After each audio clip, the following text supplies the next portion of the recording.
आज जर मी कॉलेजला गेली नसती ना, तर माझं पूर्ण एक वर्ष वेस्ट गेलं असतं. एवढी बिमार असून पण मला कॉलेजमध्ये जावं लागत आहे. पण का? चला सांगते. ब्लॉग सुरुवातपासून बघा. तर राम राम पब्लिक, जय शिवराय. कशा आहात तुम्ही? सर्व चांगलेच असाल. तर तुम्ही विचार करत असाल की मी एवढी बिमार असून पण कॉलेजमध्ये का जात आहे.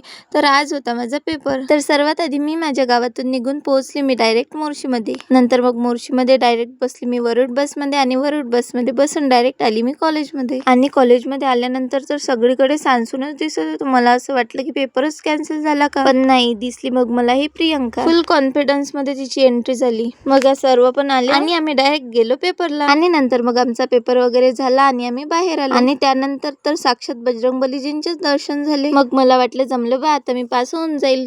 मग बजरंगबलीजींचे दर्शन घेऊन मी निघाली घरी जायला. आणि या कॉलेज जवळ पण एक सुंदर मस्त एक मंदिर आहे. माझी खूप इच्छा होती की त्या मंदिरामध्ये जायचं म्हणून. तर मग आम्ही त्या मंदिरामध्ये गेलो. तिथे देवाचं दर्शन घेतलं आणि खरंच जरूर मध्ये ना खूप सुंदर सुंदर असे मंदिर आहे. मला तर असं वाटत होतं की इथेच बसून राहा. आणि या मुलींचं तर इकडे वेगळंच सुरू होतं. काय सुरू होतं तर तुम्हीच बघून नाही, घ्या. काहीच नाही आहे त्यात. काही बोलते नाही करण काहीच नाही आहे त्यात.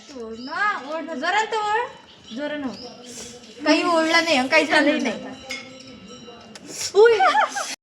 आणि मग नंतर यांचं डिस्कशन चालू झालं की पेपरमध्ये काय लिहिलं काय नाही, कसा गेला पेपर. आणि मी मग यांच्या आणखी गोष्टी करू दिल्या आणि मग मंदिरामध्ये बघत होती. खरंच खूप छान आहे हे पण मंदिर. आणि मग यांच्या गोष्टी वगैरे झाल्या आणि मग मी पण स्टॉल वगैरे बांधला आणि तिथून निघालो. डायरेक्ट गेलो आम्ही जरूरच्या बस स्टॉपवर. आणि नंतर मग बसमध्ये बसली आणि निघाली. आणि तेवढ्यातच मला माझ्या फ्रेंडचा कॉल आला की आपल्याला लग्नामध्ये जावंच लागतं आणि तुला चलाच लागणार. मग मी डायरेक्ट घरी गेली आणि लवकर मी तयारी वगैरे केली.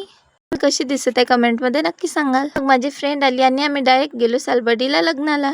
आम्ही खूप जास्त लेट झालो होतो. यांचा तर फोटोशूट पण चालू होऊन गेला होता.